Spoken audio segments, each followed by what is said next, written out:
Wuchang, Fallen Feathers, is on the way. The game draws heavy inspiration from myths, folklore, and historical figures from the late Ming Dynasty, as well as the ancient Shu Kingdom and Sanxingdui culture. Its story and gameplay are deeply intertwined with this rich lore, so it's worth understanding some background before stepping into this unique world. The game is set in 1647, during the final years of the Ming Dynasty. In the Sichuan region, the dynasty's westernmost territory, people are experiencing one of the darkest periods in history, plagued by war and a mysterious disease known as the feathering. We follow the story of Bai Wuchang, a female protagonist and amnesiac pirate, on her journey to uncover the secrets behind this strange disease and find a way to bring her sister back to life. The protagonist adopts the name Bai Wuchang. If you've heard of Hei Bai Wuchang, meaning black and white impermanence, they are two deities in Chinese folk religion responsible for escorting souls to the underworld. As their names suggest, one is dressed in black and the other in white. Her chosen name, Bai Wuchang, means white impermanence. By taking this name, she positions herself as someone who delivers evil spirits to judgment. The madness inner demon mechanic may also reference the black impermanence aspect. If Wuchang dies while at a high madness level, an inner demon spawns at the location of her death. This demon resembles Wuchang herself, wields the same weapons and spells, and must be defeated to reclaim lost XP. This mirrors the concept of karmic punishment, similar to how the black and white impermanence deities judge souls for their actions. According to the lead studio's website, her real name is Bai Ziyun. She practiced swordsmanship diligently and cared deeply for her younger sister, Bai Yu. Due to a mysterious dark spell cast by a wandering Taoist, their father was kidnapped, forcing the two sisters to flee Sichuan overnight and survive by drifting at sea. Bai Ziyun later met a benevolent leader who admired her swordsmanship and invited her to help hunt pirates, using the seized goods to support ordinary people. However, during one mission, Bai Yu died unexpectedly. Unable to accept this loss, Wuchang decided to return to Shu to seek a way to bring her sister back. The game aims to convey a core message: all power comes at a price. Throughout Wuchang's journey, we see many characters dabbling in unknown powers and facing serious, often terrifying consequences. The game is heavily inspired by myths, folklore, and historical figures from the late Ming Dynasty. Its gameplay systems center around Skyborn Might, an ability tied to Wuchang's bloodline, and the Madness system, a karma-based mechanic.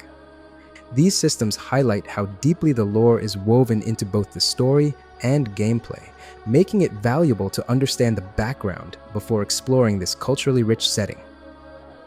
The world's setting is richly inspired by late Ming Dynasty architecture, Sanxingdui culture, and ancient Shu mythology, a golden age for Bronze Age culture.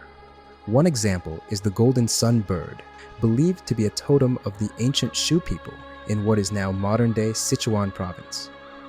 In the lore trailer, presented through Sichuan shadow puppetry, the game introduces a complex mythology centered on the avians, feathered bird-like beings. At the heart of this story is Duriel, a god-touched figure who emerged from a mystical gate suspended beneath the heavens. Possessing great wisdom and power, Duriel held a powerful relic shaped like 5 chisels, which he used to guide his people toward prosperity. He taught them to manipulate the fundamental laws of existence and pursue eternal life. However, this tampering with causality led to an unexpected outcome, a disease-like curse that began to spread among them. To prevent total disaster, Duriel urged his people to follow the will of heaven and transform into human form to escape their doomed fate. Despite his warnings, a faction led by Bieling betrayed their own kind. They carried out dark rituals, harvesting the fallen avians and openly defying natural laws. Duriel confronted Bieling, wielding his relic. When it struck, it shattered causality itself, scattering 5 mystical shards across the earth, each shaped like a chisel. To stop further chaos, Duriel ultimately sacrificed himself, giving up his divine powers and severing his wings. His clan then transformed into human form and sought refuge among humanity. Duriel went on to establish the Shu dynasty, where he was venerated as a god. Temples were built in his honor, and blood offerings marked his significance. Yet the core message remained: the cycles of destiny cannot be permanently changed. There's no doubt that Wuchang's skyborn might is a power inherited from the feathered clan, and the chisels serve as pivotal elements throughout history, from Du Yu's time up to the Ming Dynasty. They also grant the power of resurrection. This lore is fictionally based on the myths of Du Yu and Bi Ling, which describe the founding of the Shu kingdom. One version suggests that Bi Ling was originally a magistrate under Du Yu, the king of Shu. Later, Bi Ling launched a military mutiny to establish the Ming Dynasty of Shu. After Du Yu's failed attempt to reclaim the throne, he died and was said to have transformed into a cuckoo bird, connecting to the avians in the game's lore. Another legend says Du Yu taught the people of Shu how to plow the fields, while Bi Ling was known for taming floods. Eventually, Du Yu ceded the throne to Bi Ling and retired deep into the mountains. After his death, his soul was believed to have transformed into a cuckoo. In Chinese culture, the cuckoo's call in spring serves as a reminder to begin farming work. Perhaps because of these inconsistencies and variations in ancient legends, the developers felt free to create a fictionalized lore. However, how this story truly unfolds is something we will have to wait to discover when the game is finally released. Skyborn Might is the power inherited from the Feathered Clan, indicating that Wuchang is part of their bloodline. This ability allows her to control karma and manipulate causality. Meanwhile, the relic shards in the game represent chisels. These chisels serve as a pivotal element in the story, spanning from the ancient battle between Du Yu and Bi Ling through later dynasties, and ultimately tying into Wuchang's family tragedy. They also grant the power of resurrection. Madness System represents the disease known as feathering, which slowly transforms those infected into grotesque, corrupted creatures who lose their sense of self and eventually go insane. Each kill and death increases your attack power while making you more vulnerable. If Wuchang dies while the Mark of Madness is active, an inner demon will appear, a mirror image of her own strength. You must defeat it or risk losing what you've gained, reflecting a kind of karmic cycle. Skyborn Might blends combo mechanics with RPG build systems. The game features 5 weapon types, with 25 unique weapons spread across these categories, each offering distinct combat and combo styles. Players can switch between a primary and secondary weapon to extend combo chains.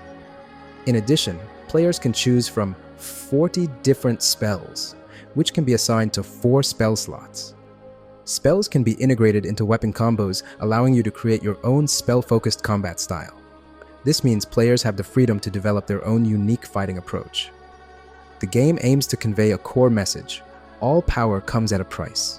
Throughout Wuchang's journey, we see many characters dabbling in unknown powers and often facing terrifying consequences. The white boss shown in the snow in the trailers is a eunuch. In the game, his name is Liu Chengyun, a close servant who attended the Chongzhen Emperor, the last emperor of the Ming Dynasty. The fall of the dynasty came suddenly. The Chongzhen Emperor ultimately hanged himself. The news of his death soon reached Liu Chengyun. Although heartbroken, he had no choice but to accept this cruel reality. He carried the Emperor's spirit tablet on his back as a symbol of deep mourning. As the Ming Dynasty continued to decline, dark forces surged and bandits roamed unchecked.